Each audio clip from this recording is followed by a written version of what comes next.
Welcome to The Real Build. I'm your host, Bill Reiman, your broker builder. And today I got a special guest coming from Las Vegas, Nevada.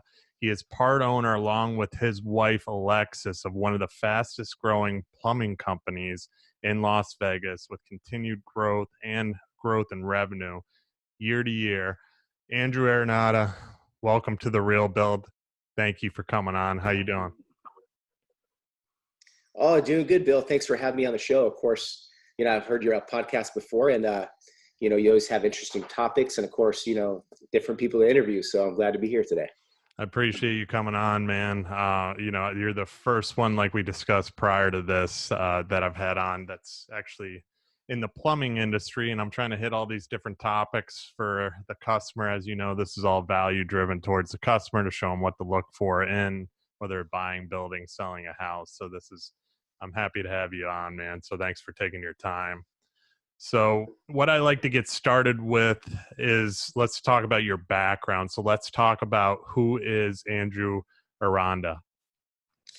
So I'll kind of make a little short story of it. So as a young kid, I grew up in the plumbing industry, with my family out of Santa Fe, New Mexico. So a young kid in Santa Fe, New Mexico. I was brought up working in my family's plumbing store. So we had a plumbing store in Santa Fe, New Mexico. So, my dad was a plumber. My grandfather, it was his business, originally passed down from his grandfather or from his dad. So the business has been there since like 1940. With our name being a staple in Santa Fe and known for plumbing, it's just something that I grew up in and something that I always knew. Did I vision myself being in the business? Not really. To tell you the truth, I always wanted to be an artist. And after a little bit of schooling, I found out that, art's fun, but it doesn't pay the bills. So like my grandfather told me at a young age, he said, you know what, grandson, you will come to your senses one day when you have to pay some real bills, and plumbing might not seem like such a bad thing to do. So that's kind of how I got into the business. Spent a little time in Chicago building homes with a buddy of mine who's a developer out there. And I really learned a lot about construction. And, I started doing that in my early 20s. And, as we kind of went on doing that, the economy kind of took a little bit of a fall. So I kind of readjusted, moved out here to Vegas, of course, not realizing how bad the economy really was here in Vegas. And we'll end up having to work for another plumbing company for a while, right? Originally, I was, stuck on building. And some of the biggest companies were going under. It was during the time they were building a city center out here. A lot of things kind of came to a halt. So, my wife being a teacher and stuff like that, she always had a pretty solid career. So it kind of gave me a chance to figure out exactly what it was I was going to do. So long story short, grandmother one day says, hey, the wealthiest guy in my town over in Wisconsin is a plumber, and he has the nicest house. So I kind of took that to heart, got my license out here, and got back into service plumbing, worked with another company for about 4 years until we started our business. And, Bill, my wife has always wanted to own her own business as well. So she was kind of the catalyst to get me pushed into getting this thing going. So we started this thing and, out of our garage, and going on 8 years later now, we're up to almost about 50 employees. We've got about 25 vans on the road. We just built our new office this past year. So got a lot of cool new things that we're doing here. And man, it's just been a really fun ride. Yeah, and see that's cool to hear because I actually come from like a similar background too, family-owned business as far as the construction industry and stuff. Did I ever think I was going to become, a home builder or be in this industry? No, because my memories as a little kid, digging ditches, and I've said this before, and picking up trash around job sites and doing the stuff that's not fun, makes you almost it makes you think like, all right, I don't want to do this. I actually, I've always been in sales and growing up and stuff like that. I've always, sold stuff too. And I've done different jobs and so on, but it's funny how you end up kind of back in what you truly know. And as a little kid, like you said, you grew up in it. And then also what's good too is you having that construction experience, actually building houses and doing what you did, has made you come so far too, to where you know a lot about homes more than a lot of other people in your profession do, which is awesome. Well, yeah, and I think and I think you could agree with this. I think anybody who's growing up in any type of trade, I mean, it's good to know other trades Hmm. as well, because I mean, you get into homes after they're built, right? Yeah. So when I go into the house, automatically I can scan the house. I can know exactly where I need my plumbing to go. If somebody wants to remodel a bathroom or move stuff around, I know exactly what I'm dealing with underground and what I can do. Hmm. So it's really given me an advantage being in this industry, and it's given me an advantage in the aspect to I can train my guys on what I know to make them better plumbers out there in the field too. Yeah, no, I highly agree too. And like you just said too, what's behind the walls. I mean, you building a house from scratch, you've learned, exactly the steps that it takes and everything behind the walls, but also like we talked about too, is growing up in the business. You learn so much as a kid growing up. And, like you said, you said you didn't think you were going to be in it, but it's just crazy how it always ends up. We end up in the professions that we know more than most people. So that's awesome. Yeah, yeah, totally. And I mean, if in any type of industry, if especially as an entrepreneur, I mean, there's not the ideal job out there, Hmm. but there is the ideal attitude towards whatever it is you're going to do, right? So for me, this business is a catalyst for me, and it's a catalyst to help others achieve their dreams. And really, when I first started this business, I thought, oh man, I'm going to free up some time.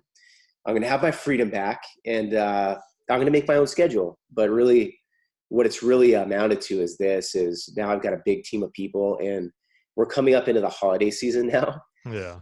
And every holiday season that we have this Christmas party that I just enjoy having, right? Um, I see all the families, their kids, and all these people that me and my wife are responsible for. And man, there's such a great sense of honor, being a business owner when it comes to those type of events, because how can you not be emotionally attached to your team members? Hmm. When you see all these families and all these kids, and people getting their life started and buying houses and buying cars, there's no greater joy than to see other people succeed. And I'm sure you feel the same way. Oh yeah. Yeah, definitely. I mean, and for you to feel that way too, that just shows that you are a good business owner. You are a good boss too, because you actually care about your employees, which we'll get into more later too, about the number of employees that you have and so on. But it just shows a lot too, because I mean, not a lot of businesses, they truly care and are passionate for what their employees are doing, and you care. I can tell just by what you said right there, for sure. Yeah, these like I say, my guys are like my family. But I think that that goes to show for any type of entrepreneur out there who is starting their business, has worked for some type of a family business or a corporation. And I think when you work for a corporation, you're somewhat of a number. You could be replaced easily. Hmm. Whereas I've always liked to work for family businesses because at least I know that they appreciate me, and there's that human element of the business. Hmm. Yeah, no, I agree. Especially, I mean, working for a family business, there's nothing better. You work for a corporation, like you said, you're just a number. You really Oh yeah. are. Yeah, That's all. nobody wants to be a number. And Hmm. I think that's something we try to break the mold with here in our shop as well. Is I didn't want to be in the plumbing business because of the stigma of what the plumbing business was, right? Hmm. uh, you vision a plumber being a guy with his butt crack showing, and um, dirty and some overalls, with a fecal matter all over him because he was snaking a drain or something like that. And for me, I was always turned off to it and stuff. And what I found out later on is you could have your imprint on what it is you do, whatever trade you're in, whatever business you're in. And as long as you are thinking outside of the box, it could be your driving advantage over your competition. Hmm. Yeah, and I mean that's like looking when me doing my research into your company too. Like I can see that's the way you are. You aren't the prototypical what people think plumber. You know that you see your guys are all clean cut. They're wearing nice uniforms. Everybody's clean. Everything's professional. The vans are clean and so on. You know, and that just shows with you who you are and your values towards your company and so on. So that's awesome, man. So let's I go think ahead. that photo shoot was pre sewer call or dirty job. You do Like get dirty, I bet, but generally, yeah. Yeah, I you know, I mean, always tell my guys, the trick is this: always keep an extra white shirt on your truck, there you go. extra pair of pants, and what'll make you unique is don't be the stereotype of whatever it is people think you are. Right? Hmm. You call a plumber midday, you're expecting this guy to have been on a job that just totally destroyed his uniform.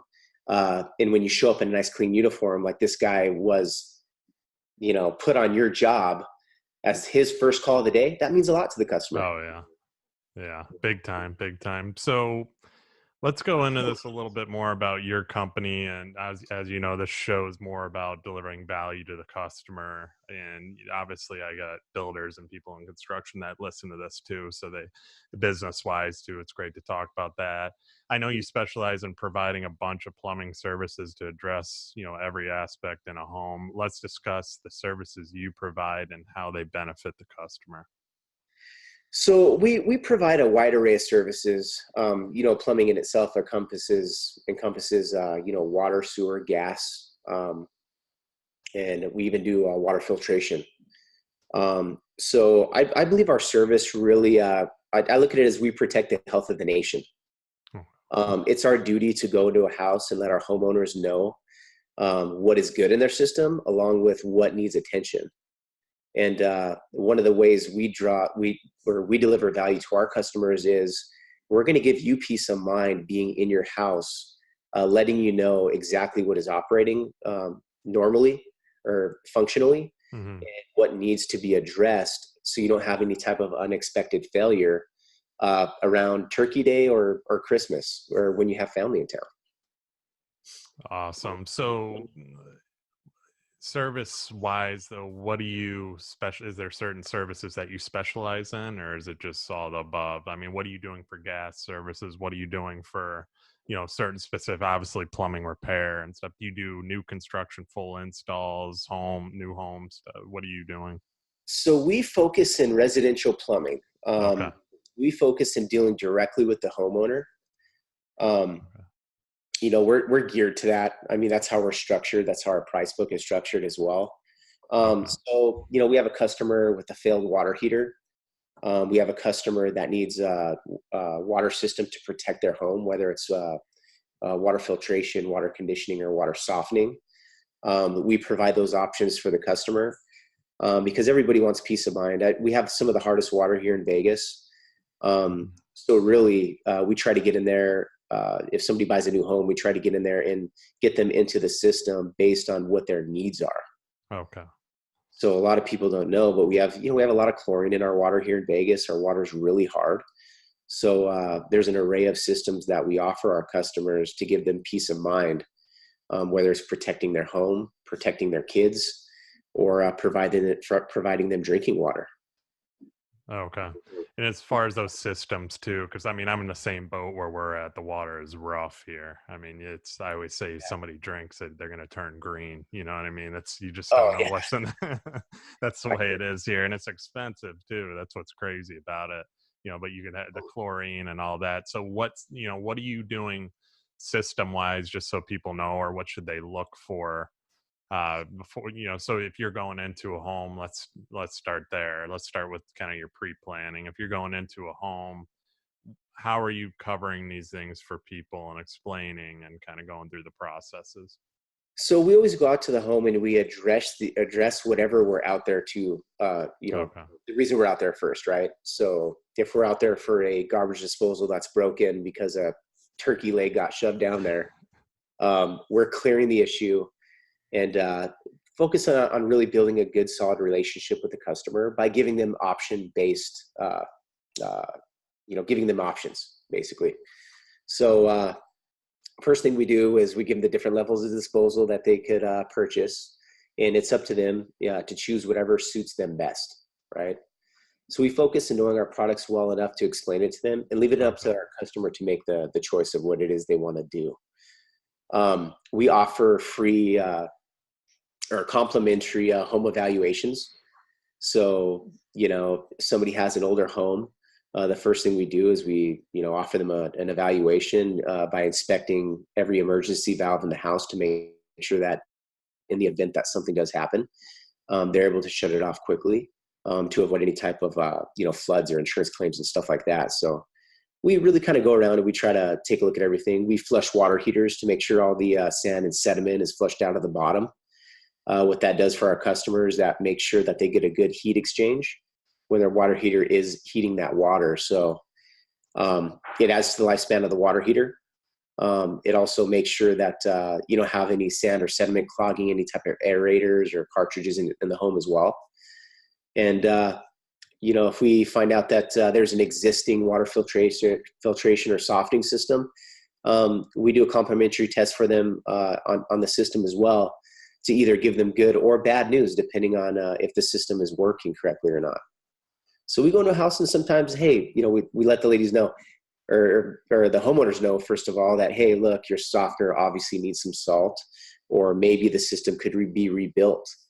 But not a lot of people know this stuff, that, a lot of their water heaters have to be flushed, and filtration systems have to be checked to see if they're working correctly and stuff. So yeah, you go in and basically identify the problems, and then if there is other problems too, you look for them and try and help them out too, which is the right thing to do. You're just not in and out if you go in for. Exactly. And Bill, it's crazy because everybody, I'm not sure how it is where you guys are at, but gosh, here in Vegas, sometimes you get some plumbers that just go in there and they're just concerned about making a buck. Hmm. And customers nowadays, they're they know what's going on. So you're not just going into a house and trying to sell them everything under the sun, Yeah, yeah, because people aren't stupid these days. They can tell sincerity through through your body language. They can tell if you're genuinely concerned, taking care of their problem.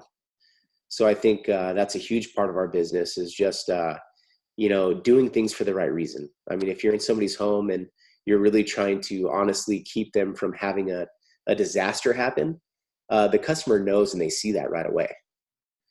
yeah. Um, Because it's like you just said though, when you're up front, and people can tell. I mean, you can kind of tell somebody that's honest. Unfortunately, not everybody can, but I've mhm. said this before too. I've used this as an example. We had a house we built. It was a second owner. The house was probably 10 years old. There was a plumbing leak in one of the pipes, and they had an issue where the pipe ended up leaking, and it was over a wine room or whatever. But long story short, they called a plumber out. The plumber told them, I'm gonna have to rip up all your flooring, all this wood flooring up here. I'm gonna have to go in. It's gonna cost a fortune. We got to redo all the plumbing or the Yeah. drain system and so on. They ended up calling me just because I actually wrote them a Christmas letter the year prior and said, if you ever need anything, feel free to contact me. I'm happy to help any way I can. I went over there for free, um, and we ended up locating where that problem was through the elevator. And all it was all you had to do is cut a simple square in the drywall, and you had access to that pipe. Now, the other plumber told them they had to rip out all this flooring, I'll do all this stuff, would have cost them a ton of money, and then he had to redo all the plumbing lines. But all you had to do is cut drywall. So it's just what you just said, being upfront and And honest. and you know what? There's if you're good at what you do, you really have an opportunity to Mm. save people a lot of money. Yeah. Because I don't know, there's been countless jobs that I've been to that the customer says, "Hey, you know what?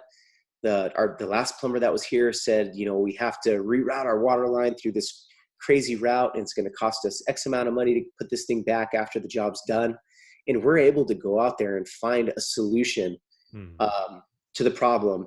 And the solution is always, to look out for the customer. It's what is the best route to take to save the customer money. Because as people upgrade their homes. They might have Venetian plaster. They might have fancy, nice wallpaper upgrades, trimmings, stuff like that. So our job is to go in there and find the most cost-effective way to take care of our client. Yeah, and they appreciate that too so much more. I mean, because when you're telling them, "Hey, I can save you money here," instead of going, I save you money here instead of going all the way up here and paying this to do this. I mean, right there's a trust factor too. I'd be like, "Wait, this guy came in my house, told me he can save me money instead of trying to charge me for the higher end product." It's just that right away will gain trust instantly with a customer Oh, too. totally. That's and the same, same thing in your business as well.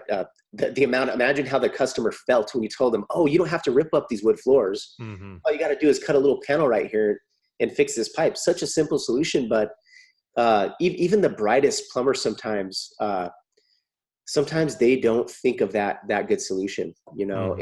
I think that's what's good about our company, because there are plenty of times when I'm call my service manager, "Hey, you might have a better way to get this thing done that I'm not thinking about right now."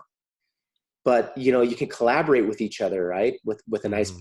that's the advantage of calling us as well, is we do have a large team of very experienced people, and collectively we have a lot of experience in the business.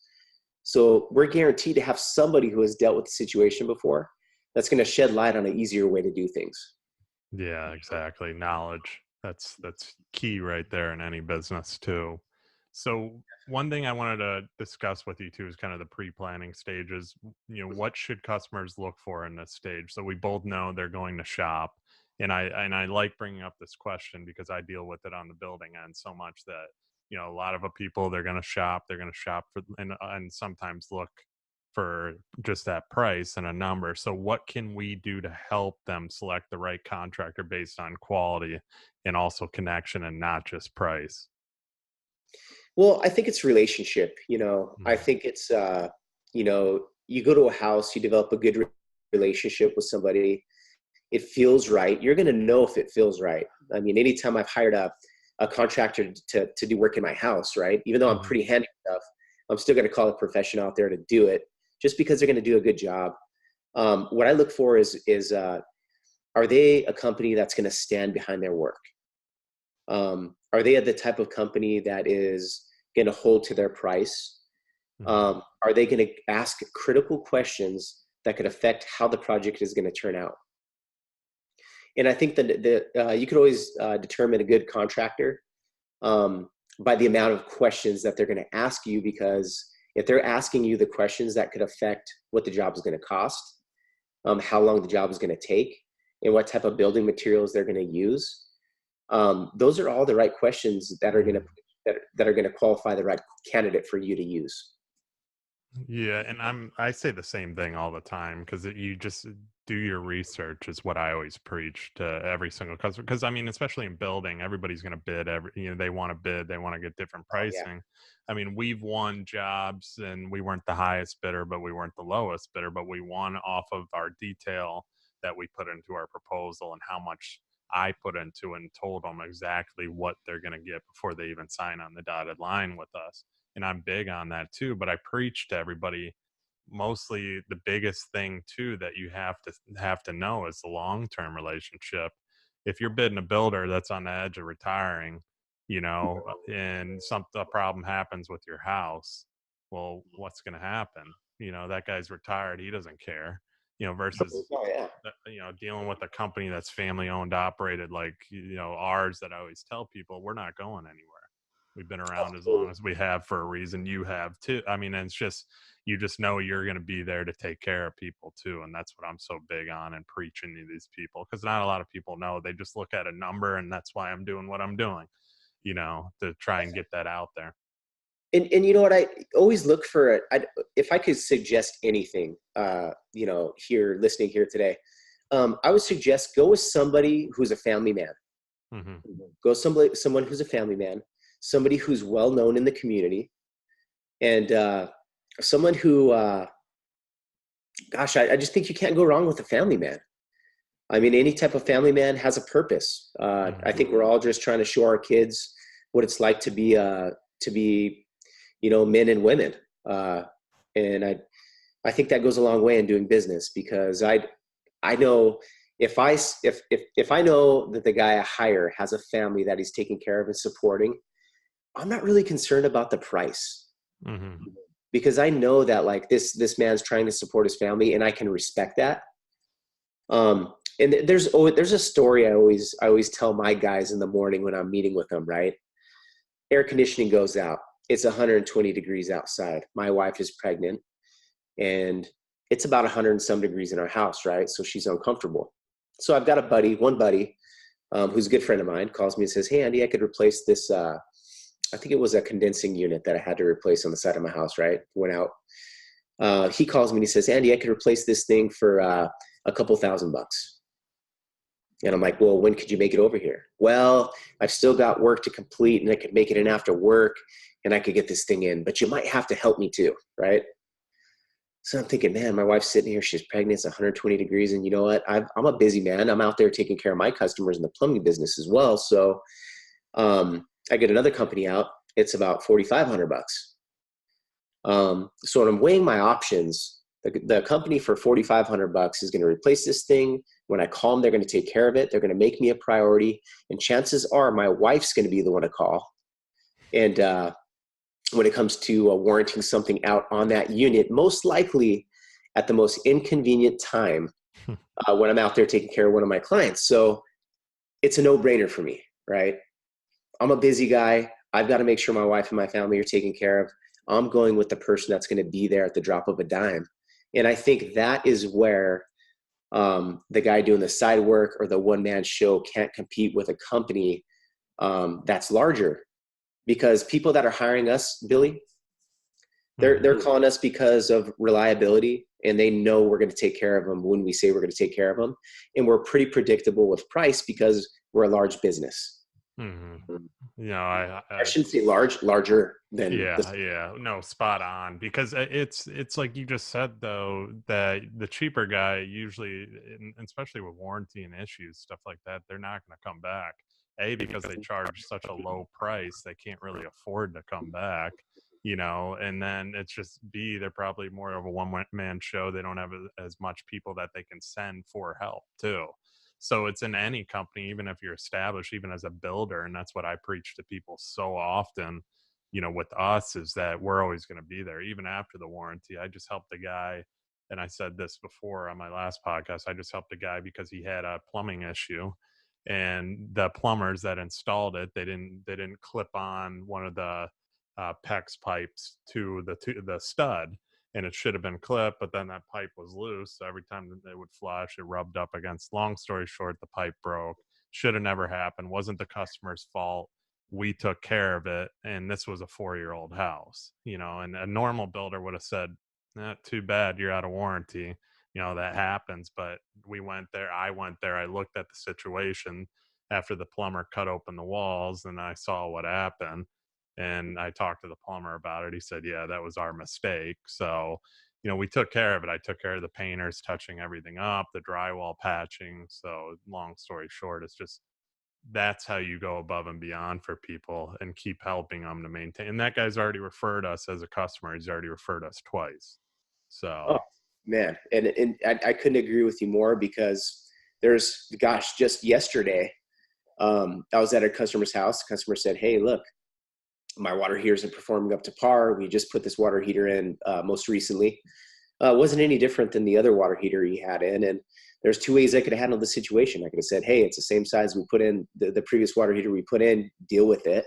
Or I could care about my customer and find a solution to deliver the problem that he's bringing to me. And you know what? It cost us more money to do that. But you know what? At the end of the day, I was happy in making that decision, because he looked at me and he said, I'm doing a development. We're building 100 homes, and I want you to be the plumber. there you go. Now, is that really going to be? Probably not. I'm probably going to pass it to one of my friends who specializes in that business. But it says a lot about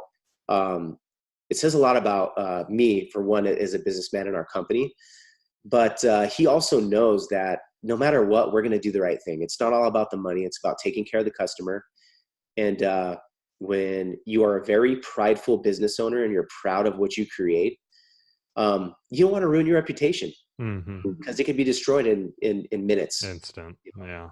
instantly. And that's the thing. I mean, one little thing that you say, and it's unfortunate too, because there's people in the business, in the construction business, that don't care.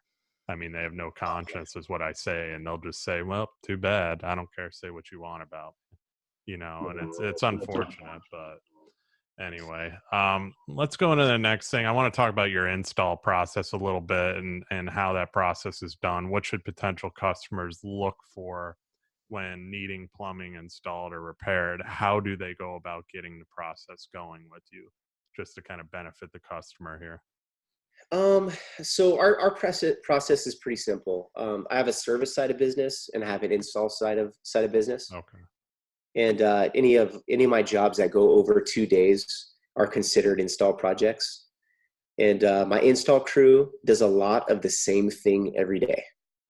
So they're either repiping houses, replacing water lines, doing reroutes or sewer replacements, or tankless water heater installs. Okay. And those guys do those things really well. Okay. So since they do them real well, their trucks are stocked really well for that particular service. And it's like clockwork for them. So the process is going to happen quickly. Um, when I'm sending my service crew out, my service crew is geared to go out, do home evaluations, make sure stuff in your home is working good, and if work turns out from that, then they do the work there on site to complete it in the same day. Awesome. And you want to be careful of people who overcommit themselves to stuff that is out of their scope of work. At a really young age, I'm young, but at a really young age, there's not one thing that I would turn down.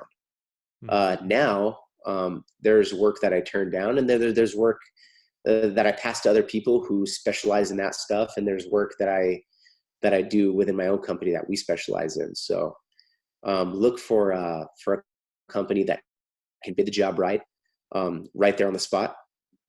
Because if they can't, there probably is, someone higher up probably has to bid it for him, which says, should be a red flag for how often does this guy do this type of work. So for me, if I'm looking to hire a plumber, I want to hire somebody that can bid it right on the spot and know what the heck he's talking about. Mm-hmm. Hmm. Yeah, that's very important too. I mean, even with like, and I'll go back to us with home building too. We specialize in, more of the quality luxury, not so much track home style homes. We're not, the cheaper, obviously, builder by far. And I always refer out business to people that are, have certain budgets that, we're not going to strip a house to do it, because we kind of have our reputation, and we're not, and I've said that to people, I don't want to undercut ourselves or undercut you. We're not going to strip a house. That's not what we're known for. We're known for our quality and detail as a building company. That's Hmm. the reputation we built. Here, go to this guy, and this is where you can save money. They do a good job in that kind of caliber of house. So Oh, just like totally. you said.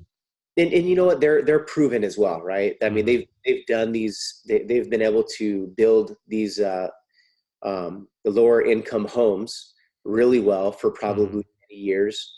And like you and me, if I were to get into doing new home builds, it would take me at least a year to figure out how to do it as effectively as my buddy over here, who I could refer them to. So Hmm. really, what's better for the customer? I mean, it's better for me to pass the work to him. It gives him an opportunity to do some work, and then he says, hey, look, when I got a residential customer, I'm going to send them on your way. And then we're able to work with other companies as a team, and it actually builds our industry Hmm. really well, and it actually builds a really strong industry and stuff like that. So I that's how I do it.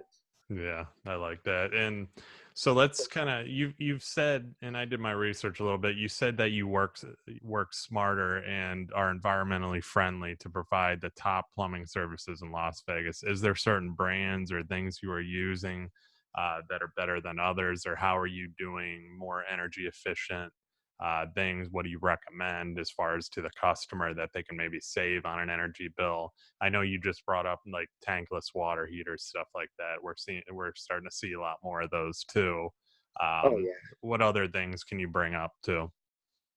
So I mean, we do a lot of tankless water heaters. I'd say that's probably our number one. Hmm. Is our tankless. We have water systems that discharge less water Okay. after it's being used. So in the desert, we're really conscientious, I guess you could say, of how much water we use. Okay. So, I mean, we're always trying to save water by putting low flow toilets, low flow shower heads, EPA approved water heaters. And, we push tankless really hard out there because why should that water heater be heating if it doesn't have to heat Mm. every 5 minutes to maintain a temperature for 50 gallons of water? We could slap a tankless on the wall. And of course, it's heating at a higher level, so it's using a little bit more gas over a shorter period of time. So depending on what gas rates are around the country, I mean, for us here, it's really cheap. So I wouldn't, if I was trying to save somebody money, I probably wouldn't put them into a tankless water heater, to be realistic, because it would be a fraction of savings. It'd take years to recoup on it. But what I usually tell people is this: hey, look, we have a responsibility here in the desert, right? And it's to save our precious water, right? So Mm-hmm. any water that we put down the drain, um, any money we spend on using excessive amount of gas to heat a water heater, um, we're running pumps around the house too to recirculate that water through that heater. So as that pump circulates water around the house to get you hot water quicker, it's also cooling down that loop of water before it goes into the heater. So the heater's working twice as hard. What happens when that heater fails after about 5 years? Because that's how long they last out here. Mm-hmm. Let's be real, 5 years. Where are those water heaters going? I mean, are they getting recycled?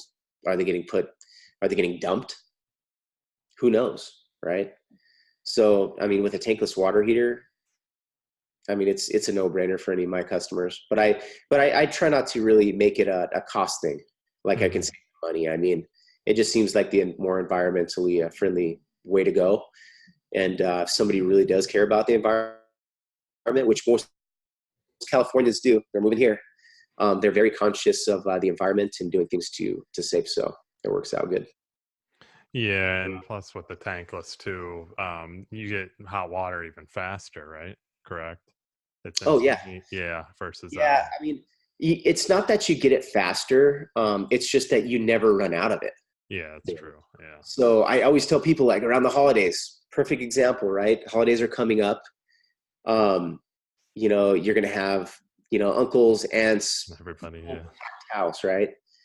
And who wants to take a cold shower in the morning when you could have a tankless on the wall that never runs out? Mm-hmm. If sized correctly and it has the right gas supply line, that thing's going to work like it's going to work like a workhorse. It's going to Mm-hmm. definitely deliver, get you through the holidays, get you a nice hot shower whenever you need. Yeah, and the difference in cost too, because we're doing so many of them now too. It's not that much versus your typical 50-gallon or 80-gallon tank It's heater.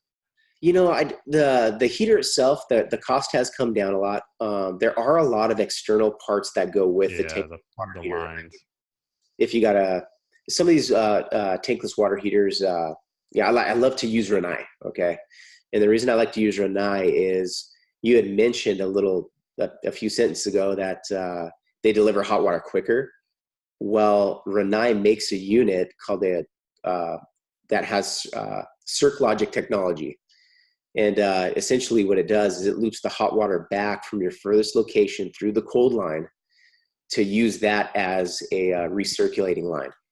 So you will get hot water quicker than usual by putting this tankless system in, because it does have a loop that you can hook up right underneath the furthest faucet from your water heater. So technically, it will help with that as well.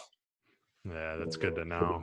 A I lot of was these yeah. things, a lot of these tankless water heaters now, they have built-in recirc pumps, and Yeah. they never used to have that. So the technology has just advanced so much. And the reason I like to use Renai is they were the first ones in the game. Hmm. And I put in many units. I've seen them fail. And Renai for me and my company has just been, customers love it. I don't get a lot of recalls on it.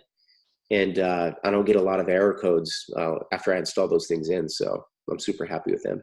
Yeah, see, that's good to know because I mean, we've had tankless water heaters for a little while now, but it's just the problem here that we face too is the environment outside. I mean, they're mounting them on, exterior walls, and then you have the sun beating on them all day on top of we're surrounded by water here and ocean, so the salt air on top of So that just, so anything that's not, I mean, maybe if you have copper or stainless steel, you might be okay, but any type of metal, hmm that stuff's gonna start rusting just out. rust. Yeah, yeah, exactly. As Yeah, far, they have these units that sit on the outside of homes. Just because we can do it doesn't mean it's the right thing to do. So, plumbers out there, you know exactly what I'm talking about. Homeowner, you should be aware of this because you don't want to mount anything on the outside of a home. hmm 'Cause first of all, when it goes down, are you going to want to go outside to fix it? Second, are you going to want controls, to your home's hot water outside? Or are you going to want it inside where you can pop in through the garage in your slippers and fix it if it needs to be fixed? Yeah. See, I think here by code, I'm pretty sure by code we have to mount them outside, and then also obviously our main shutoffs all have to be outside too, which is I've heard in different areas up north, they have their shut up water main shutoffs inside, like inside their garage and so on. Here it's different. We have them all outside, so it's Yeah, different. and here in Vegas too, I'll tell you what really made me skeptical about putting them outside is we had a real bad freeze here. I want to say maybe 8 years ago, and a lot of these irrigation pressure vacuum breakers outside were just popping. So you'd literally Uh, driving down the street and you'd see a waterfall shooting on the side of every single house as you drove down the block. Well, Jeez. the problem was is they didn't have enough stockade of these pressure vacuum breakers, right? So everybody in town ran out of them. hmm So so really after seeing that type of problem, I'd never put stuff on the outside of a home because of that. Because Vegas is it's desert, right? Yeah, So I mean yeah. really cold or blistering hot. So those extremes can cause water heaters to fail fast, Yeah. pipes to break as well. Fortunately, here we don't have to deal with that extreme cold where I'm at. I think the coldest it's gotten so far is probably 60 here, so that's this year. So Wow. we don't we get Yeah, 80, a lot of 80s all the time. So it, and right now for us, we're like, gosh, when I was up this morning, I think we're like 40 degrees yeah, in Vegas. So for us, that is cold. yeah, exactly. So I always like to talk. We kind of brushed on pricing before, and we both know it's such a huge topic with customers, no matter what industry you're in. You have said Pure Plumbing provides first-rate plumbing services to clients as at reasonable prices. What Mhm. should customers know up front when discussing pricing structure with a plumbing company?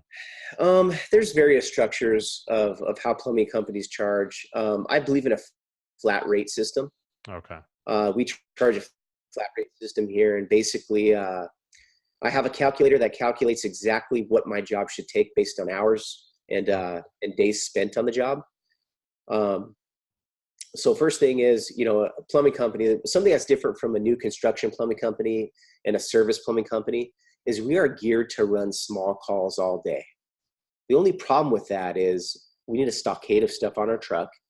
So even if we're going to a home to replace a flapper, you got to expect that you're going to pay a lot of money because, you've got time to get there to and from the job. And any plumbing company that's bidding their jobs out correctly knows that you've got to factor your raw cost to do business into the price that you charge your customer. hmm So like we were talking about earlier, it's our duty as whatever business we're in, whatever warranties we are promising to people, we got to fulfill those obligations by charging the right price to do what it is we do. So there will be a big difference in the guy in a truck with a business license that doesn't have an office because his overhead is just not as much as a company with 20 plus trucks. hmm um, so there's advantages and disadvantages to that. So when you're hiring a plumber, if you're paying a lot for a one-man show, yeah, you should be wary of that because what is he delivering? What is the company that's larger delivering? If you compare the two, Well, who's most likely going to step up for you when something happens? You know, I mean, he might be busy on another job because he has a client base that he works with on a, you know, on a smaller scale. Hmm. Whereas with a larger company, you're going to pay a little bit more money, but you're paying for security, you know? So I would say when people are pricing something, just be upfront with them. And a lot of times plumbers will just break it down for you how it is. I'm that way too. I'm straight up with my customers. Tell them, hey, look, there is a general cost to do business associated with our pricing, and it's all through a calculator. My price menu is here. I don't make up pricing as I go. And if there's more than a 10% discount, I'm not authorized to give a discount. You know, I don't authorize my guys to do anything more than a 10% discount because of this reason. If you could take more than 10% off of a job and still be profitable, well, then what is that customer thinking in their head? Hmm. If you're able to take 20% off and still make money off me, then what are you expecting to make off me? They almost feel Hmm. like they're getting ripped off. So if somebody's trying to really match a bid by dropping their price drastically, you should be really wary of that, because who knows if they're going to complete that job. They might find out that, hey, oh my gosh, I underbid this job so much, I'm not going to finish it, and he might just disappear. So when hiring a company, you want to make sure that they have like a menu of prices, so you know that they're just not throwing some price out of their top of their head. You know, there's got to be some system behind it. No, I like the whole menu of pricing thing, because I mean, so many service industries too, whether it's AC, plumbing, and so on, they don't have a structured set of pricing. They kind of just come in, do the job, and then they'll say, well, yeah, that's probably going to cost you this. It's almost like they name their price right then and there, which Oh yeah. isn't a good thing. On top of, if somebody's undercutting 20% and giving you that, they're going to either make up for it somewhere else. And that's what I always say in my industry too. I mean, if somebody's 20% lower than where we're bidding, they're going to make up for it. They're going to figure it out, or they're not going to finish the project, like you said, because they're going to run out of money and say, why am I doing this? And then you're going to be fighting with them, and then you're probably going to be in court. Oh, So it's and and I always believe, a lot of guys, we compete with a lot of plumbing companies here in town, and we run into a lot of stuff like that. Where the customer, our competition is trying to compete with us on a price or value level, and they might throw a lifetime warranty on something. mm-hmm. And you're just like, ma'am, I'm not going to throw a lifetime warranty on any one of my products, because when you call me, I intend on offering whatever it is that I promise. Mm-hmm. And I'm not going to break that promise. It's not part of our core values, and it's not how we operate business. And you'd be surprised, people respect you for that. The first thing you want to mention is, how are you going to honor a lifetime warranty if you're not even charging the right price for that service? Nobody could guarantee a lifetime of being in business, me, you, or anybody, right? Because we're all subject to the economy or whatever might happen. I mean, it's just over-promising warranties is something that I see a lot, and I just think it's a poor business practice. And I think you got to look out for that too as a homeowner. If somebody over-promises you something, you got to be a little wary of that.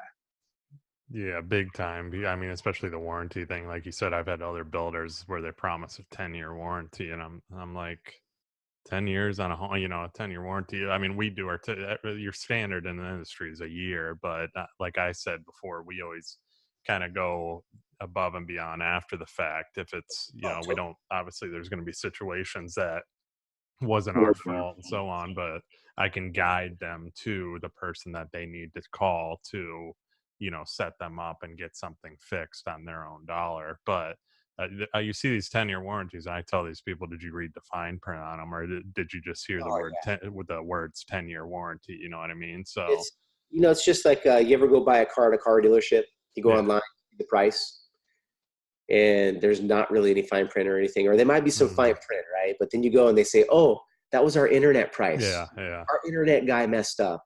Or there's all of these charges that are on top of that to get it back to the price that originally was. Who likes buying a car nowadays? Nobody likes it because of Yeah. that. Nobody likes to Yeah. be lied to. Be straight up, be Hmm. real. And if you're listening out there listening to this here, go with somebody who's going to be real with you.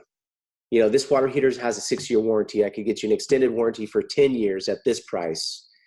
But if you're looking for anything more than that, I'm giving you false promises, and that's just not something I do. Hmm. Well, it's setting the expectations up front too. I mean, when somebody's talking with you, you lay out everything up front. You let them know as much up front as possible, and then so they know. I mean, it's simple, but not a lot of people do it. There's so many hidden things, like the car Oh, sales example. It's a spot on example. Hidden fee here. Hidden. Oh, we didn't talk about the dealership fee that is another $2,000 on top of that. Oh, forgot your tax tag, title, and dealer fee. So it's those hidden costs, like you said, that piss people off. yeah, I just believe in being straightforward, man.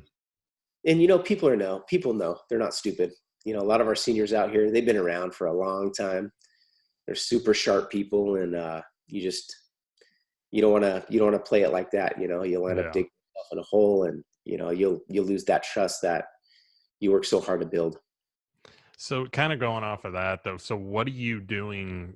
For your let's go into your process a little bit more. What are you doing to guide your customers throughout the process to help them avoid unwanted surprises from like start to finish? We try to just map out the system. A lot of my guys on my install jobs, we have checklists that we go by, Okay. and excuse me. Yeah, we have checklists that we go by, and basically, we go through everything we're going to do with the customer. If we're repiping a house, we think a few things we're concerned with is this is how many holes we're going to cut. Okay. The reason why is that affects obviously the putback is the most important thing, right? Because it's got to look like we were never there. So we've got to set the expectation of, hey, this is how many holes. You should expect this much per hole, and we kind of got to stick to that guideline because when you go over $400 or $500, uh, on something like patch and drywall, it makes a real difference in somebody's budget, especially when they're really, really when their budget's really tight. So we try to map out all of that stuff, all the processes. Um, you might want to let them know that the gas company is going to have to hook your gas line up to the meter. This is the process. This is how to do it. And here's a little checklist of things you have to do once we're finished. I believe transparency with the customer alleviates a lot of problems down the line. Any job I could think of that didn't go the way I wanted it to go is just for one thing and one thing only, just a lack of communication. And if there's no communication barrier and we're all upfront with each other and we lay out the expectations of exactly it is what we're doing on the job, we communicate when something does change because things are going to change. Sometimes it's inevitable, right? You're going to Hmm. always run into that wall you can't knock down to give them that open look because there is a load bearing beam that you weren't aware of in the house, right? And all of a sudden it's like, my gosh, we've got to put a structural beam through this house because that's the only way we're going to accomplish what you want to do. Well, that's another story. Then those are unexpecteds, and you need to lay that out before you get started with the customer. Hey, look, if anything does change before any work is done, I'll come to you. We'll come up with a solution together that benefits us both, and we'll move forward from that. You know. Hmm. Yeah, it's what you just said is kind of a common theme with everybody I've had on this show and how important communication is. It's the biggest thing in any business too, and letting your customers know up front, what to expect. Like we talked about the expectations, and then communicating throughout the process properly, and staying in touch with them and letting them know what's going on. I mean, today I had a meeting with a customer that flew in town because a lot of our customers are actually out of town because we're so seasonal here. It's a lot of back and forth, a Mhm. lot of second homes and so on. But it's been communicating with them to where everything is, and then meeting with them in person so he can see reality and walk through and answer the questions that they do have. And it's just that process, and constantly every time he's calling, letting them know where we are in the process and throughout too. So it's Oh, just huge. and I'm not sure if you're big on this too, but I always tell my guys on their install jobs, there's nothing wrong with mapping out a schedule. Mm-hmm. Monday, you're going to do this, this, and this. Tuesday, this, and this. I give it to my guys. I give it to the homeowner. They're both on the same page. In the event that something does not get done that day, immediately we go to the customer and say, hey, look, out of this list of stuff that we're supposed to do today, we're a little behind. So we're Mm-hmm. either going to probably have to catch up this week, or you might want to add another day to the hotel room stay, Mm-hmm. just to be sure. That way, I don't mess up the expectation of finishing on a certain day. Because in our businesses, it's not if, it's when. Yeah. Yeah. It's going to happen. It's inevitable. But So, schedules help with that a lot. yeah, and it keeps everything organized too. I mean, that's what you need is organization and communication and just having everybody on the same page, like you just said too. And I think that's the difference between a business with multiple key players, multiple key people, is you get a business that's well oiled and runs like a machine. You're not going to have this type of issue. There's going to be Mm-hmm. someone in the office who's dedicated to making that schedule and communicating with the customer. That's the difference between a sole proprietor and a business. Mm-hmm. Spot on. So going off of that too. So what about customer service? I always ask this question too. What customer service areas are you focusing on most? What things, has your company done to create a great focus on customer service throughout with all your employees? Well, I think we keep it simple. Okay. One of our core values is we deliver a phenomenal customer service experience to every single customer. Mm-hmm. So when you think of a service that's phenomenal, um, it's definitely something that is not great or not average, right? It's going out of your way to make that experience unique in its own, right? So I always tell my guys, I'm like, hey, if there's the 80-year-old lady, it's trash day, you see your trash can There outside, you go. Yeah. you wheel a trash can down, not because you're trying to make an impression on the customer, because it's the right thing to do. If your grandma's sitting out on the porch, 80 years old, and a service technician came out to her house and she was trying to wheel that, the trash can out there, what type of man would you want them, what type of man would you want them to be while working with your grandmother? I'd want somebody to be genuine and do it Mm-hmm. as it's the right thing to do. That's going to develop trust. It's going to make me feel good about working with my grandma, right? And it builds trust, and it builds a good solid relationship. So we really try to go over and beyond. I always tell the guys, I use this because it's the best example of plumbing, right? People get mad when you go and you auger a toilet and charge them $150. Why? Well, it's augering a toilet, right? To them, it's just, oh, you just stuck a snake down there and you opened it up and the cloud's gone. But have you ever thought about maybe cleaning that toilet to make that thing look like the brightest, cleanest thing in that whole room so they can actually use it after you snake it? Or are you too good as a plumber to do that?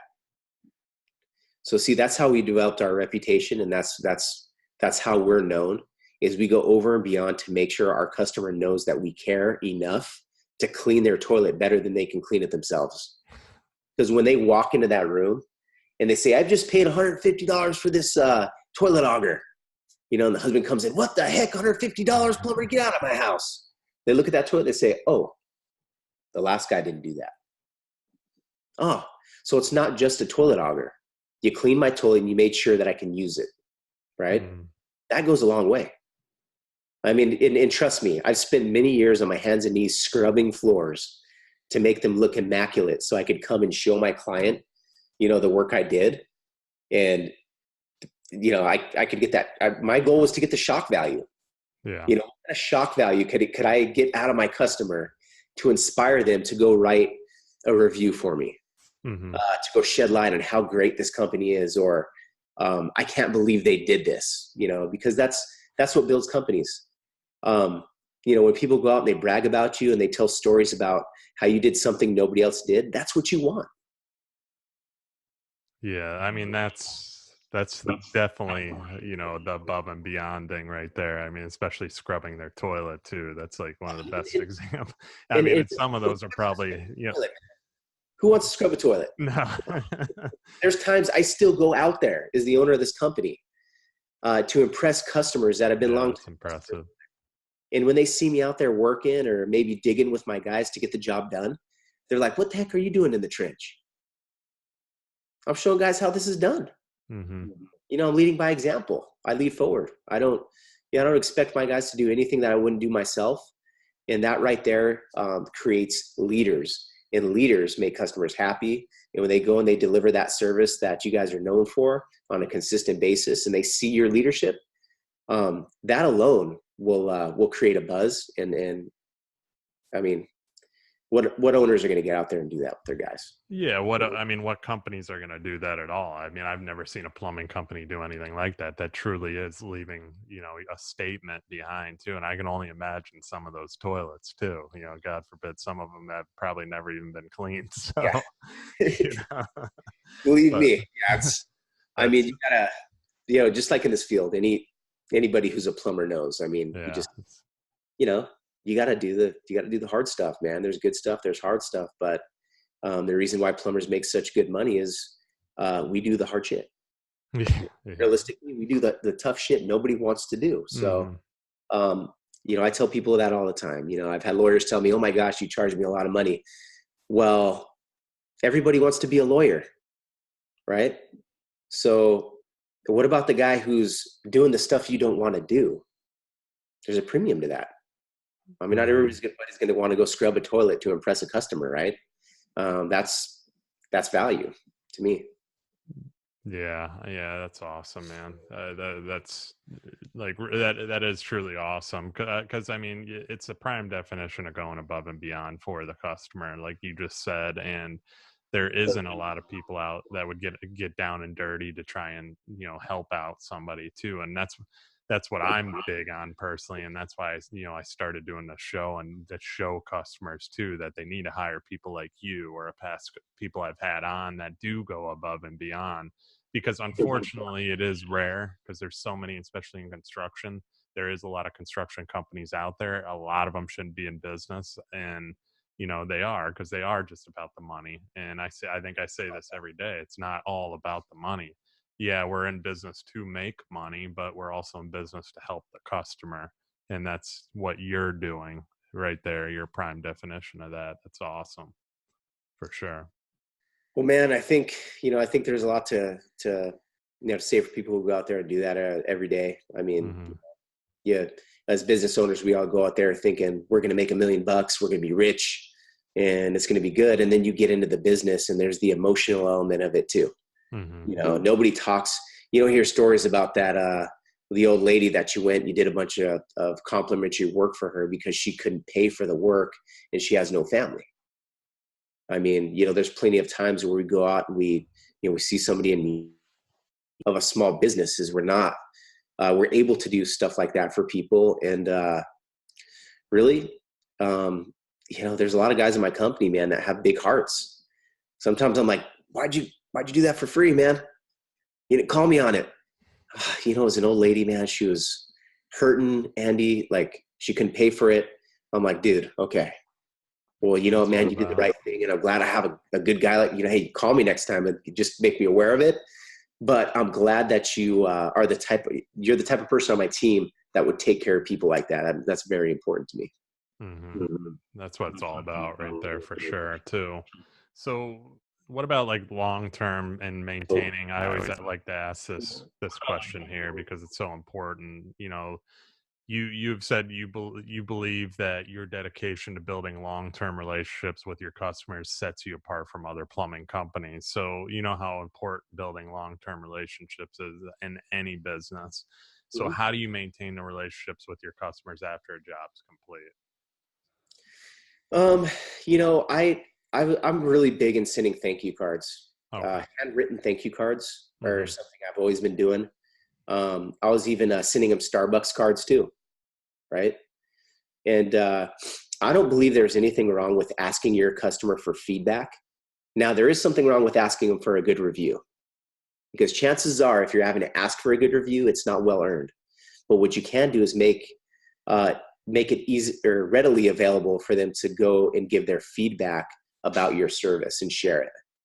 So we do that with our customers. I mean, we send them a thank you card. We let them know where they could give us feedback publicly, and being confident in the services we deliver, whether it's good or bad. It either gives us an opportunity to take care of a bad situation, or it gives us an opportunity to shine amongst our competition.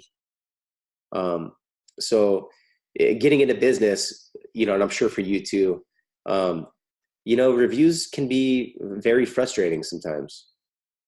A lot of times you're like, man, find out every excuse in the world why you did not deserve that review.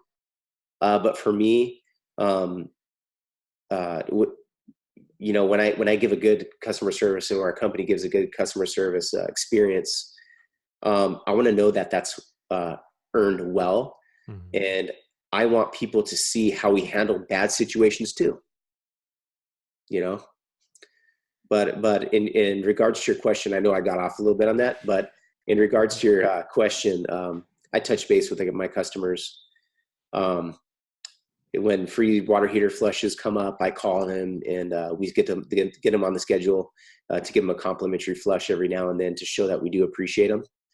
And we have peer plans too for our VIP customers that save them a lot of money on the back end too. And that comes with a wide array of services. I mean, you're getting a full-on home inspection, water heater flush. We're checking your water filters in your home, your water softener, filtration systems, whatever it may be in your home, to let you know exactly what needs to be replaced. And the Pure Plan members also get a discount as well on top of that. And they jump ahead of line in front of everybody else because they've been loyal customers for a long time.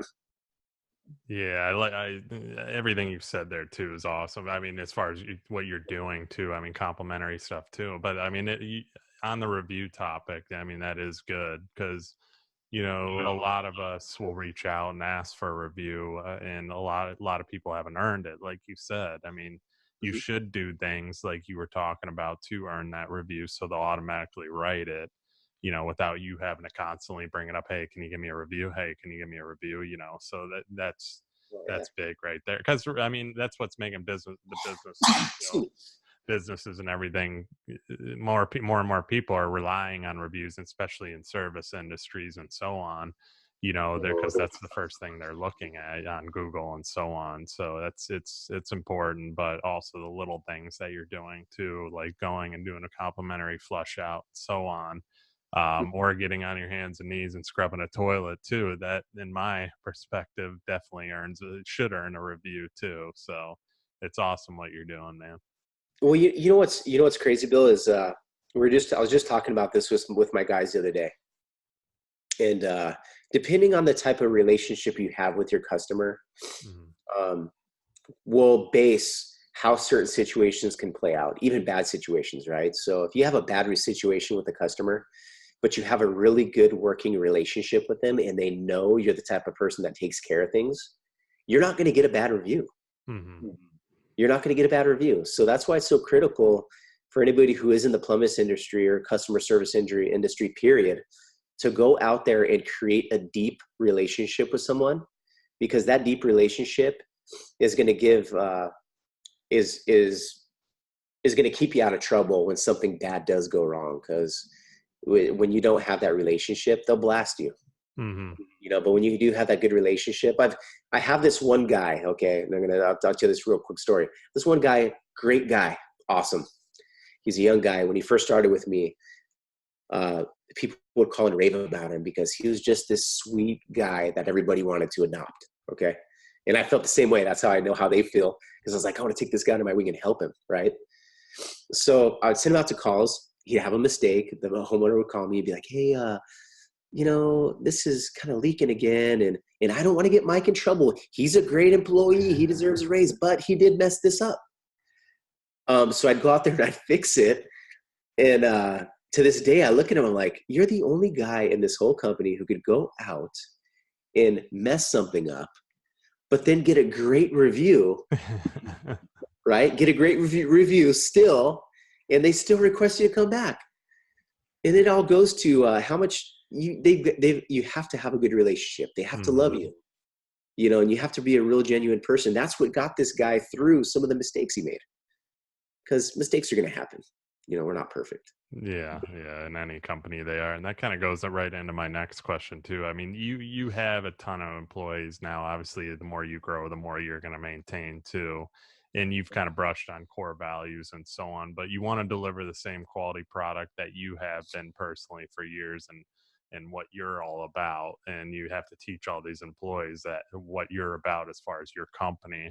You have said the foundation of peer plumbing comes, from employing qualified professional plumbers who are trained to follow well organized company procedures. So how do you maintain the same standard of service to the customer with so many employees? Well, I think it's just communication across the board. I Okay. mean, every day we meet on the same topics, Hmm. a lot of the same stuff repeated time after time after time. And you and me both know, because we both have a lot of the same mentors, right? Hmm. Um, when we go out and we train people, we repeat a lot of the same stuff over and over and over again until it gets ingrained into their head, to go out and do what's right by our customer. But I think when I hire people, I hire on core values. I don't hire on talent. Hmm. I prefer to pick my guys up really young, because I want to make their imprint in this industry. I want to be the first person they work for. I want to set them up right.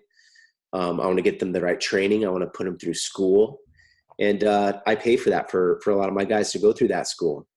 I don't have them sign contracts or anything like that, because I just don't believe a contract is a good way to keep someone.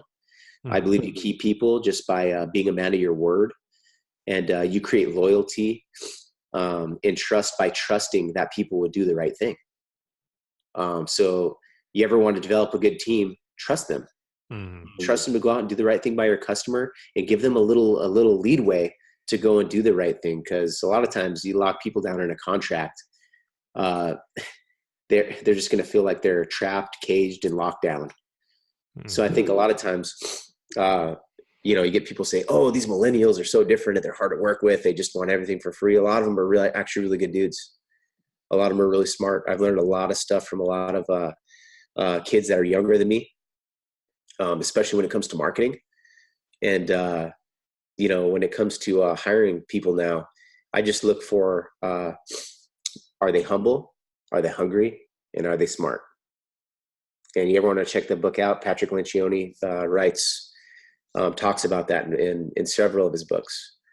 And he's a master at hiring people. So I've always kind of gone by that ever since I read his book, and it's really guided me in the right path of hiring guys who are hungry, who want to work, who are humble enough to take a corrective criticism when you need to give it, who are humble enough to um, not brag about what they do in front of other guys, Hmm. and show these other guys how to get where they're at. Because in this trade, it's hard to get trained by somebody, because they always think that you're going to take over their job or be better than them. So I grew up around guys that were like, "Oh, I'm not showing you how to do that. Why would I show you how to do that?" Well, why wouldn't I show you how to do that?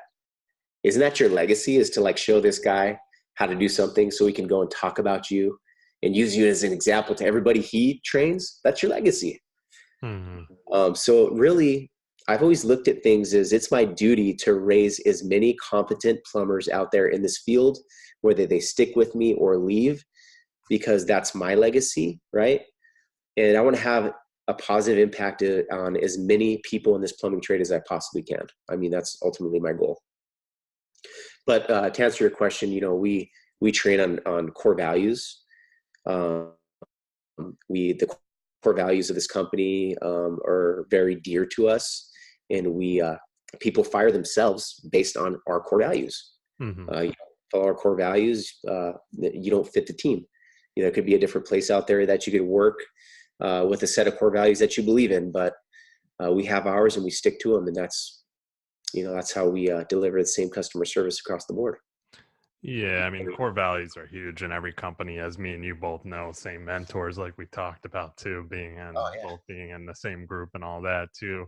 But also, what you said too about you hiring them younger people, and then establishing that trust right off the bat. I mean, that's huge.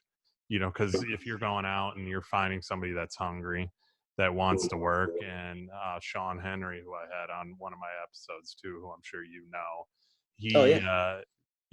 with his company, he said he'll go to a restaurant if he sees a waiter, that's going above and beyond and going the extra mile. He'll give him his business card. He actually has his core values on there, and he said, and he'll say, "Give me a call if you want to further your career, make more money too." Similar to what you're doing is finding these people that are hungry, that are hard workers too. Oh, Because they in the millennial thing too, they say, oh, millennials aren't hard workers. There's hard workers everywhere if you just oh look, yeah. and There's there's there's people not looking for them. That's the thing. They want them to come to them. I always say, I've, obviously I'm biased. Find me a good old Midwestern farm boy out in, somewhere out in the Midwest who was, baling hay with his family. Dad was hard on him. Those are the best guys. Oh yeah. Those are the best guys for me. And I know that's a stereotype, right? There's guys all over America that are, hardworking dudes, that grew up, blue collar or working class people who are looking to get ahead. And really, those are the people I love, and those are the people who have helped me build my business. We all know that people build business, and it's our duty to build them. Well, it's all how you're raised. I mean, there's a lot of people that I'm originally from the Midwest, and I wasn't baling hay, but I was shoveling dirt. You know what I mean? So Heck yeah. it's just how you're raised, because that's the way I was raised. Ever since I was little, I had to work for what I want, what I wanted. Yeah, I had a good family and stuff too, but and they'd give me gifts here and there. But anything I really, really wanted, my dad would make me work for it, and he'd say, "You got to go to work. Let's go." Even as a little kid, I remember going to his shop and like I said, sweeping job sites, doing stuff. I actually had to work to earn what I wanted. So, and that's the way it's always been to this day. And there's a lot of other people out there like that. It's just like we just said, if you look for them, like the example of the waiter in a restaurant, there's a lot of hardworking waiters that you can come across every single day that they're not glued to being a waiter or waitress. That's just where they're at, and they're making good money doing it, but they can make better opportunity and better money working for somebody like you that abides by those core values and teaches them, a next step in business too. And like I said, there's the waiters, the fast food, workers who are young and just haven't figured things out. But you know what? As a business owner, there's one talent that I think is most important, and it's recognizing other people's talents and learning how to harness those talents and put them to their best use. Mm-hmm. Spot on. Love that. So going on to the next thing too. I mean, working with family, can be great sometimes and sometimes a challenge. I'm within a family business. I work every single day with my brother. Now my sisters come on board too. We mostly get along for the most part. We've had our little things here and there, but we pretty much everything is pretty calm, collective, and we all get along and work together. You were part owner with your wife, and obviously being part owner with significant other can be challenging at time, or can be better and other times too. How has this been being in business with your significant other, and how do you deal with business issues outside of the home, for example? Um, Gosh, me and my wife, we've always been able to work well together. That's good. Gosh, we met in Chicago, Okay. and she helped me with the books on a business I had with another guy, and she actually even came through and became my partner in closing that business off, because Oh, it was one of those experiences where I had a business partner, we split up, and she really kind of took the reins and really helped me kind of get through that, because we ended up getting a little bit of debt, and we just had to close everything out, make sure everything closed out right. So she has always been one to step in for me. She's been my biggest supporter, and of course I'm her biggest supporter as well. I definitely never try to steal her shine, because she's a huge part of this business. And she's never tried to do that for me. If anything, we've always tried to promote each other over ourselves. mhm. And I think that's really important, because there could be that dynamic where you're working against each other. Because let's be realistic, when you start making a little bit of money and things start happening, there's two things that can happen. It can push you either further apart. It can make you magnify your cockiness, your greediness, or whatever it is. But We've always tried to stay grounded, whether it's through our church, through our faith, um, or just, our communication with each other. We've just, we've been broke together. We've done well together, and we just always remember where we come from, and how we fought through it and how we got here. And we're not at our destiny or at our destination yet, but man, I love working with my wife. She's like my best friend. Awesome. Like I say, anything that she does in this business, I am not good at. When it comes to managing the money end of it, that's something that I want nothing to do with, and she really does it well. So she really compliments me well. And like I say, I enjoy going out, talking to people, meeting with people, working with people, talking and coaching my team. I love that. And we just we stay in our lanes, and when we meet, sometimes we butt heads fierce. I mean, when we're in business, the marriage hat is off, and we are like full on like discussing serious issues, and we do not hold back. We do not hold back at all. If she believes strongly about something, I try to support her as the best I can, and she does the same for me. And when we don't agree, we look at each other and say we disagree, but we're always able to come to an agreement together for the better of the company. And I think in most relationships that's hard. That's why most people can't live with each other and be in relationship with each other, because it's really tough. Yeah. But like I say, we got a family to support, and I think our kids, both our our little ones, we do it for our little ones too. They're looking at us and seeing how we deal with things, and we have a huge impact on how they're going to be in business later on in life too. So we're very, very conscious of that. Yeah, it's like you just said, though. It's so important to have somebody, especially a significant other, in your corner, all the time, and that's what you have. But she also compliments you on certain areas that you're not good at too, and that's what you want in any business too. Because you're good at certain things, she's good at another, and that's what keeps you guys going. That's what keeps the company growing too. So, I mean, good for you on that one too, because I mean, it's not always easy, but I mean, if you have that, what you just said, everything, that's awesome, man. Good for you on that.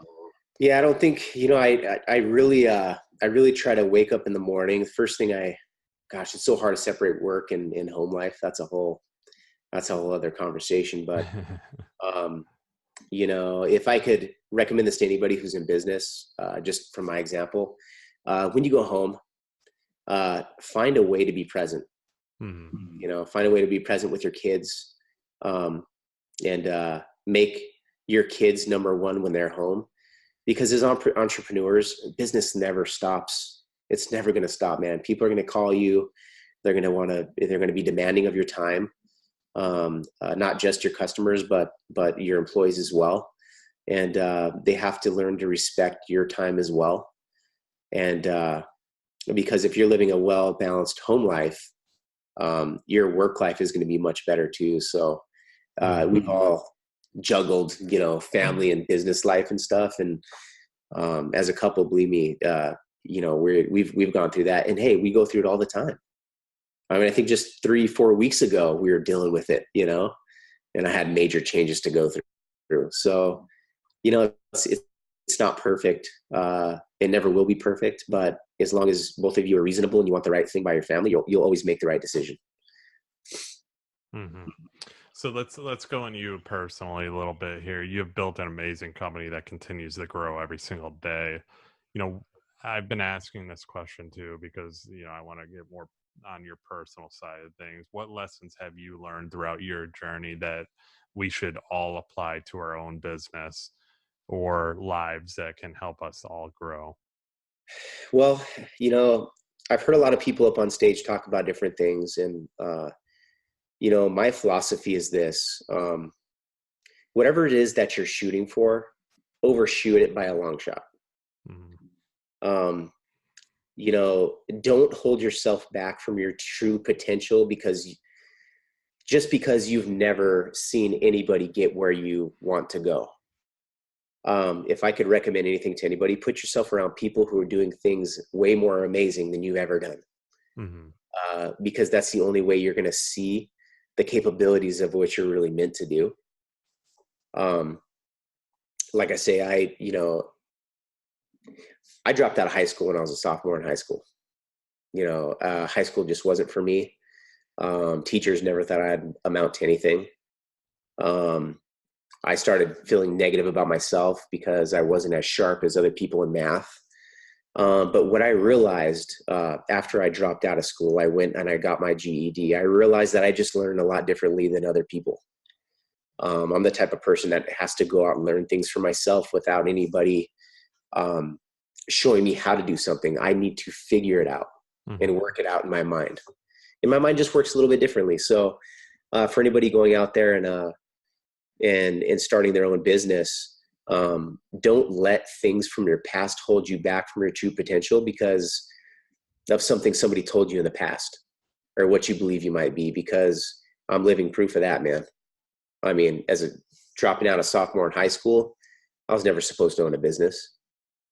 The only reason that I did or have the drive to open this business was because I believed in myself and I was hungry. I didn't want to be broke. I didn't want to be poor. And I knew this when I was young. When your mom as a young kid has to put your Jordans on layaway and the rest of the team have them, um, something hits your mind. First of all, you think, man, you really sacrificed a lot for me when she had other kids. And that hurt and that pain was the best thing for me because it really made me a hungry animal. It really made me want to go out there and get it. Um, so yeah, so in your mind, you're way better than you think you are. You're capable of things that you would never believe you could do. And have a vision. Have a vision for what you want to happen because it will happen. Mark my words. And I never believed in quantum physics until I started reading Dr. Joe's books. But Mhm. let me tell you, there are a lot of similarities that he talks about that have happened for me in my life that have made me completely reverse the way I think. I was driving down the road just the other day, and as a kid, I was looking at this community here in Vegas, and I was like, man, you know what? When I was probably like maybe 8 years old. I was like, when I grow up, I'm going to buy a house in there. When I get older, I'm going to buy a house in there. And this was in the back of a Ford Bronco with a mattress in there. And came out to Vegas to visit our family. We used to do some crazy trips, right? And sure enough, I bought a house in that community. Bought a house, sold it, flipped it, and then we're living in another place now. But I'm always looking to the future and always looking at, now I vision my house on the top of this hill with a view of Vegas with an infinity pool and me out there playing with my kids. That's what drives me to be better. That's what drives me to want more. And I'm pretty sure that that's going to happen. I'm That pretty sure. was, yeah, after hearing that, I have no doubt about it right there. That's probably one of the best answers to that question I've ever gotten right there too. So, I mean, that's awesome, man. And and for you, I mean, you are 100% right too. I mean, what you're telling the audience too, you can do anything you want. I mean, it's plain and simple. You dropping out of high school is a prime example of that. I have a friend personally that dropped out, I think, sophomore year and ended up getting a GED. Similar situation. He runs one of the larger landscape companies in the area now. So I mean, you doing what you're doing, because I mean, a lot of people too. It's a lot different learning out in the field and learning visually and actually doing something than Oh yeah. learning by book too. School only gets you so far, and there's nothing against school. And in my opinion, I mean, I have my opinion on it as far as education says. I went to college, because I played football and so on. But I mean, the education I learned there, I've actually learned more in reality doing the things I've done. Like I sold cars at 20 years old. And I learned a lot about sales doing that. I've sold a lot of houses because I've worked inside of them and learned and watched these subcontractors and learned. It's just personal experience, like you said, it's just a whole different avenue too. But yeah, your answer to that, and especially I'm big with the visualization thing too, man. Like, seeing your future and seeing, a house that you're going to own one day, or seeing, a girl you're going to be with. I talked about this on another episode too, and the power of visualization and seeing, what's going to happen. It's powerful. And not a lot of people think it's true, but I'm a big believer in it, just like you are too. So, Yes. Perfect example. I drove by to work every day. I drove by this lot. They started building on this lot. They started raising this tilt up, right? Just like, Andy Frisell is building his first form facility, right? hmm hmm When I see his pictures, it brings back memories for me, because last year I was watching him put this tilt up, and I hadn't purchased it. It wasn't going to be the Pure Plumbing headquarters at that point. But within, gosh, I drove by it for 2 weeks. I saw it. It started to look nice. And I'm like, you know what?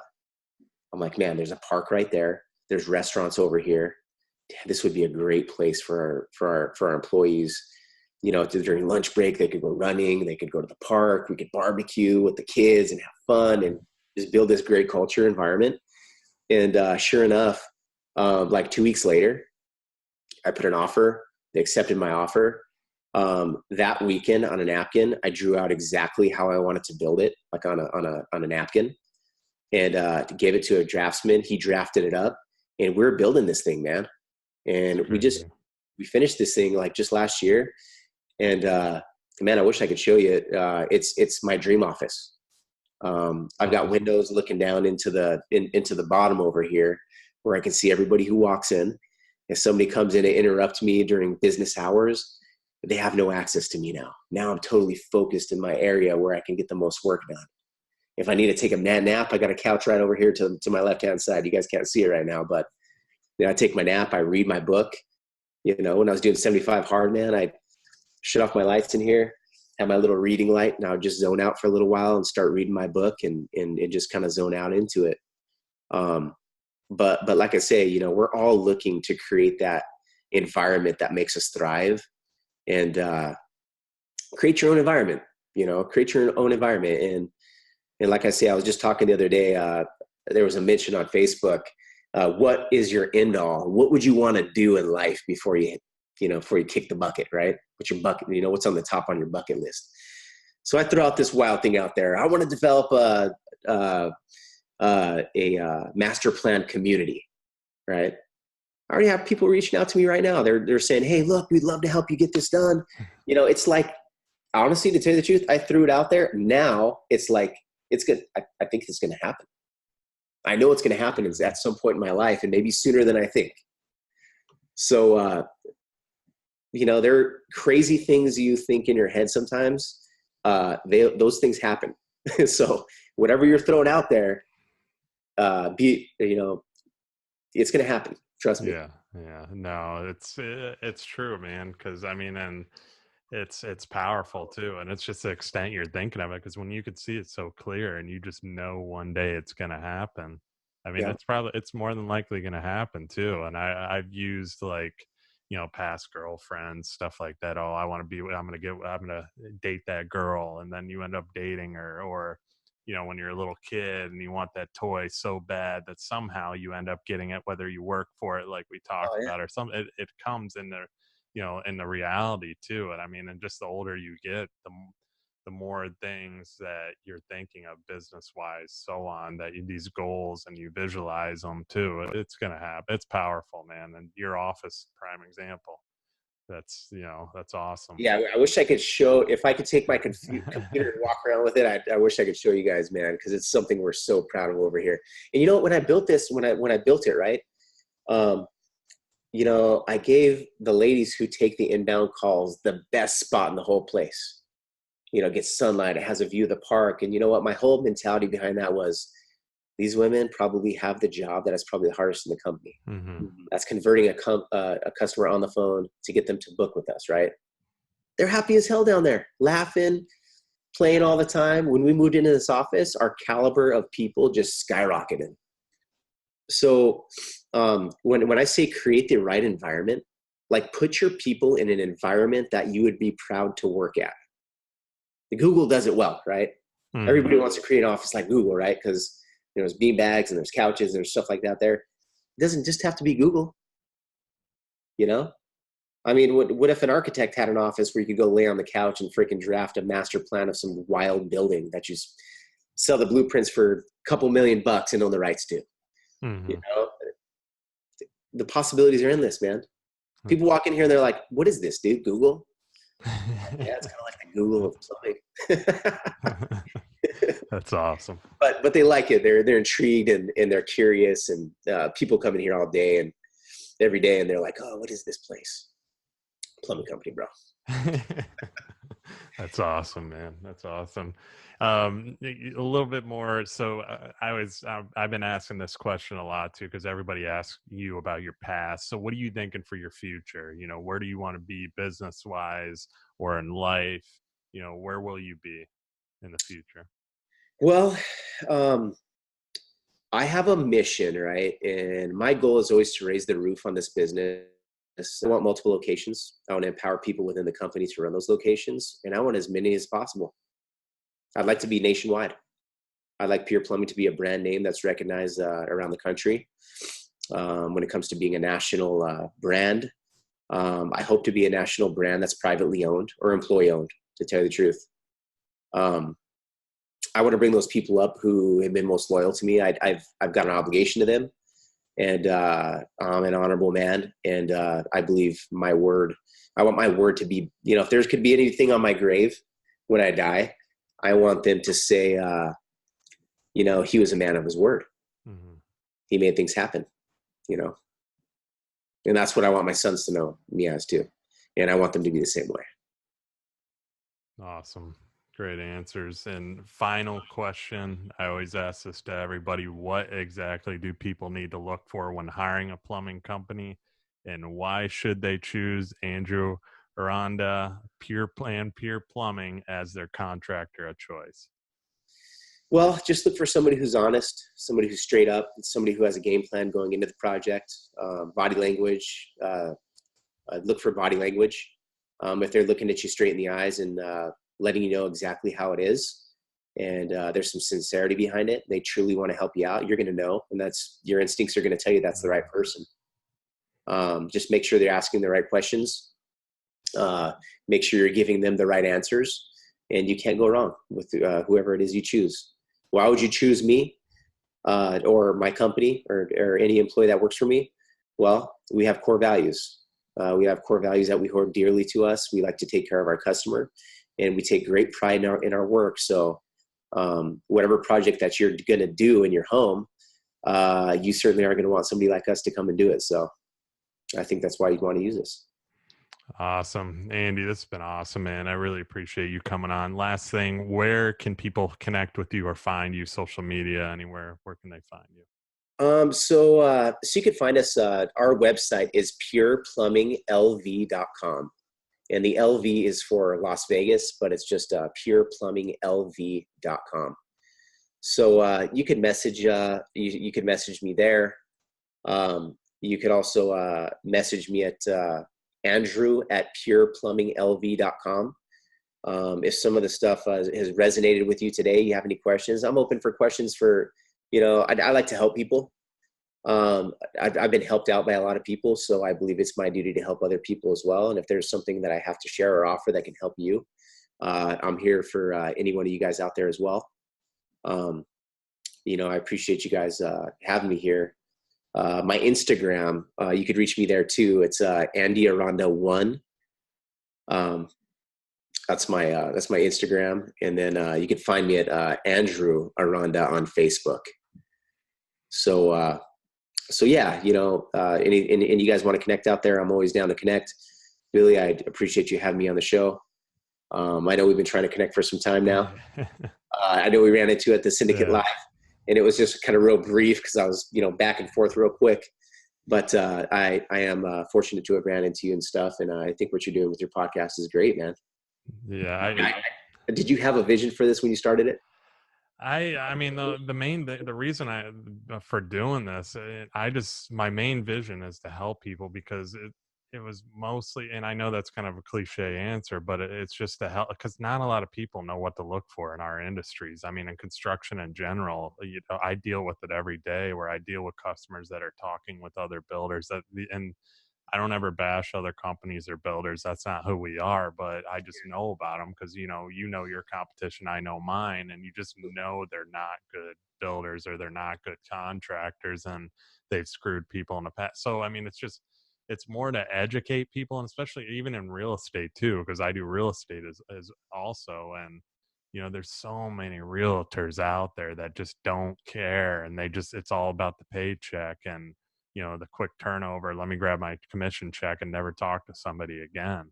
But Oh, these people are spending so much money in these, building a house or doing, plumbing work or so. It's such a big expense in all these different industries. That's why, this almost became more of a passion to help people and do and show them what to look for when buying, building, selling a house, because there's nothing out there really that's doing this too. And hopefully it blows up.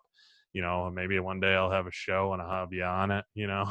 We'll be on cable TV or something. But that's the long-term vision of it. I hope it keeps the audience is growing. It's constantly growing all the time, which is good because more and more people are getting benefit and value out of it. I've had people DM me about it too, saying, "Hey man, this really helped." I've had them DM me asking me questions about how to install a dishwasher. So there's just it's just all about helping people, and the satisfaction of doing this and oh, actually helping is what it's all about, like I said. So we and know I the crazy thing is for like people like us that are in the construction industry, mm-hmm. we don't realize some people just they don't have any idea what to do. Just No. like for different industries for us, there's certain industries that I do not know what the hell I'm doing. Mm-hmm. But whatever profession you're in, you always think somebody knows a little something about what it is you do. So yeah, so educating the public and helping them out, yeah, uh, it's a must, and it's kind of like it's our duty to do that. Mm-hmm. Help people in making the right choice.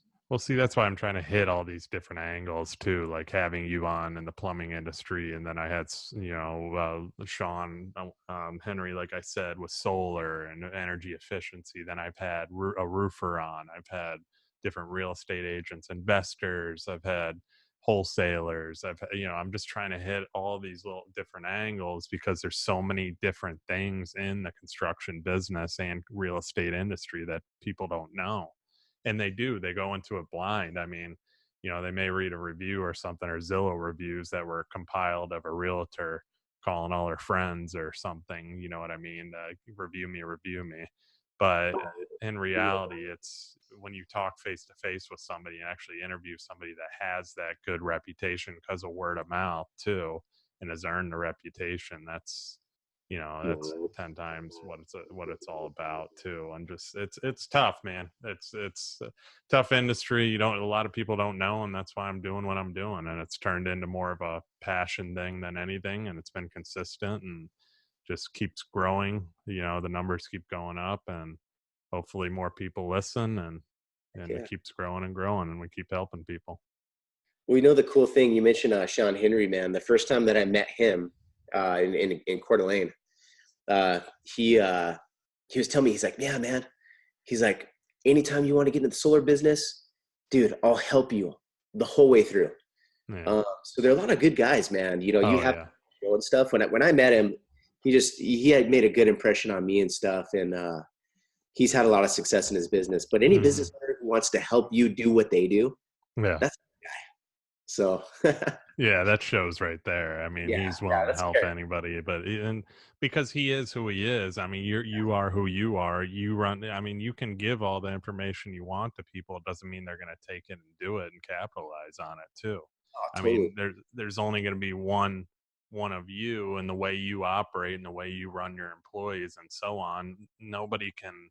I mean, they can repeat it all they want, but they can't be you, Yeah, and they can't sell like you, or they can't talk to people like you. It's just there's one of you, and we wish we can clone ourselves and have a bunch of us running around sometimes, but it's not possible. So I got to know. hire employees that Ourselves.